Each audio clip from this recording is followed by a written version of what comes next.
Chapter 1. Feeling Stuck. I watch a triad-controlled camera's lens follow me as I enter the security room. My name is Matthew Wong, and I am looking for a stupid cat named Old Garth. He's hiding somewhere among the miles of pipes and lines, threading their way through the many ships and habitats that make up the floating city of Sojourn, last bastion of civilization and technology, last living city that we know of. Me, I've been stuck on house arrest, forced to remain within the miraculous, wondrous floating city of Sojourn for a month. Yeah, even technological miracles get boring when you stare at them non-stop. For a month. No patrols, no scavenging, and no getting away from my annoying little brother, who constantly bugs me to draw his creature ideas for a game which will always be an idea at the rate things are going. I stretch my wrist out and think, 29. 29 days of my month-long punishment are down. Now, I'm counting the hours to the end of my punishment and scanning boring security camera footage, even though I bet today's cryptics I know exactly where the cantankerous cat is. But I'd feel dumb if I wasted my time going directly to the spot I suspect, and Old Garth wasn't there. There's no need to make a fruitless trip when I can query the Triad AIs for help finding relevant footage. I find myself thankful for once that we have security cameras literally everywhere. I get that everyone was forced to basically live in a security state after the hollowing, and somehow no one has abused the power for 4 decades thanks to the Triad AIs and checks and balances within the Council, but it still rubs me the wrong way whenever I see those telltale bubbles with their cameras inside, lurking like engorged spiders on every ceiling. No, I'm not scared of spiders. I just hate them. I scrubbed through the past few days of footage around the last hiding spot I found Old Garth in. It pays off as I find Old Garth pawing at the bubble around a camera, but this time, he's leaping higher up the maintenance shaft I once found him in. A broken ladder promises it'll be no easy task getting to the scamp. No wonder no one could find him. I connect my tablet to the console to get a map. The e-ink screen of the tablet draws it up within seconds. It would be faster if it wasn't a model older than my 16 years. Old Garth's been missing for about a week now, and the cryptics for successful drop-off at the vet have been slowly piling up. No one else has the time on hand, the skills to climb up and find his little hidey hole deep in the broken bowels of our wonderful conglomeration of ships and floating habitats, or my shortness.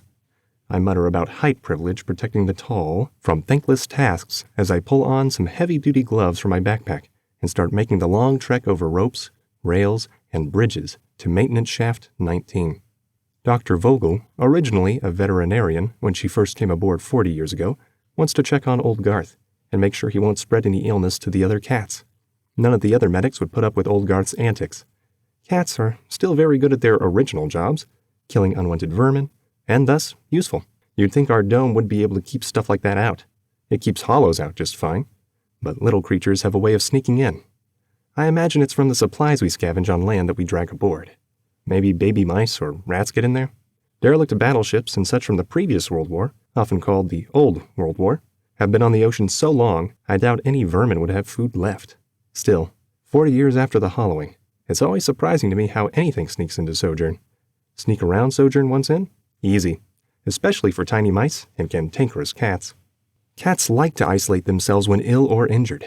They are less likely to get killed that way in the wild. Sojourn isn't wild, hence, stupid cat.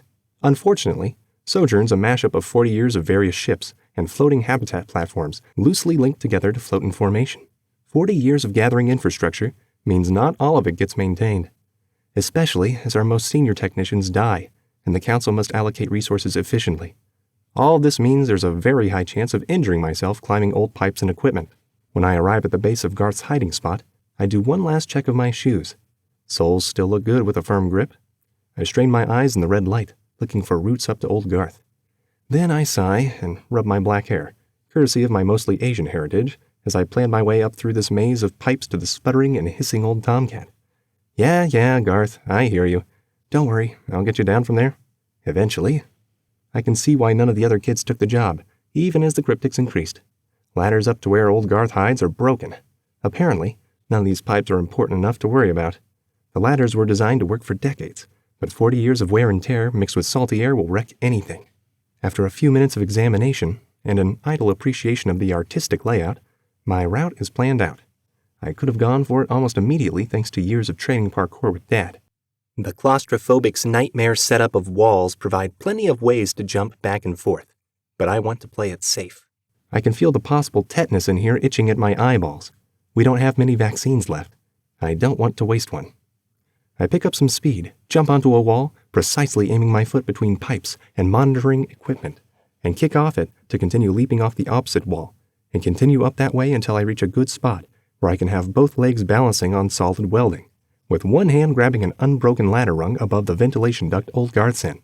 This is dangerous. I'm glad nobody else took the job.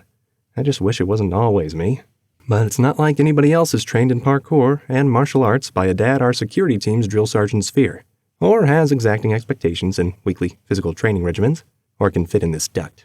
I slowly pull the backpack around my back and hang it in front of my chest. Then I crawl my way in towards old Garth. I try to calm him down. I make soft noises. I speak gentle words.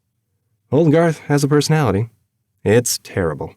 He wants none of what I'm offering and hisses right at my face, swatting my slowly extending gloved hand. I'm glad I decided to wear some extra shirts to blunt his claws.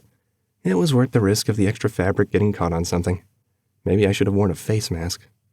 I give up on the kind and gentle approach and grab Garth's collar, pulling him into the backpack. I don't have a second hand to zip it with. The problem now is getting down the treacherous wall with a yowling mad cat throwing his weight around on my chest. I slowly make my way down, out of the duct, over the pipes, under protruding electronics, and slide down maintenance gear when I can, making sure I don't touch anything too sharp. I do a few hops between the walls. Of course, Garth jumps out of my backpack when I'm at a full stop about halfway down. The scamp. Well, that's okay, as long as he doesn't, and he's climbing back up. I sigh and drum my fingers on my thigh in irritation. I collect the stupid cat a second time. This time, I pre-zip the backpack so he can barely fit, and we finally make our way down to the deck, with the metal calm beneath my feet. I'm glad my parkour training has been somewhat useful, but it's frustrating to be stuck here, jumping between the same walls over and over in Sojourn instead of exploring the wider world. This is nowhere near the freedom I had hoped for. The freedom Sojourners need. Especially the adults quickly losing hope they will ever see a world without Holos claiming the blue skies. They expect to die under this pixelated dome. Thoughts of freedom fade away as I walk out of the maintenance shaft with a raging Garth on my back. I'm glad I kept a couple of treats in my pocket to calm him down. As we exit the maintenance tunnel, I behold a beautiful horizon of barely clouded blue-green sea. A fake horizon. The dome surrounding us is set to show an approximate idea based on photos or drawings the kids can bring back. Cameras and electronics attached to the dome get attacked. I think one camera lasted a week. A copy of the actual scenery is the best we can get in Sojourn. If I swam closer, I could see the pixels making up the dome's projection. I haven't seen the real horizon in a month. Stupid house arrest. For insubordination. For saving a life. Not like I was risking anyone else's when I left. I try not to hold a grudge because I can understand where the council's argument comes from. And President Bellin personally talked with me afterward. He took the time to personally visit me. I could hear his joints creaking and popping with every step we walked together. Frankly, he's a miracle. His genetic disorder should have left him unable to move a decade ago. But he's a fighter. And he explained, as one fighter to another, that Sojourn was proud of me. But the council has to preserve every human life they can. Setting a precedent for insubordinate risk-taking was not going to save more lives. Sojourn can't afford a bunch of hormonal teenagers gallivanting off to save princesses. Long story short, not everyone has my skill set. Most of the time, exile would be the punishment for my actions. Probably to Rogue's Rest, but success has a way of changing minds like nothing else. As Dad says, no good deed goes unpunished, which is why President Bellin delivered my house arrest personally. I finish zipping the backpack now that Garth is distracted eating, and keep a hold on the bag in my arms instead of on my back. I can already hear Garth's indignant yowls, scratching the heck out of my back from inside. I wouldn't put another escape past him. Just be patient, old Garth. You don't have to wait a month to leave your cage. I successfully deliver him to our doctor/veterinarian. Her wrinkles crinkle as she smiles at old Garth glaring from inside the bag, even as he swats at her hand. I can still see the twinkle in her eyes whenever she helps an animal. A twinkle missing whenever Dr. Vogel's dealing with humans. While I'm at Habitat 16's clinic, I see the reason I'm stuck in Sojourn smiling down at me brightly. Susie waves.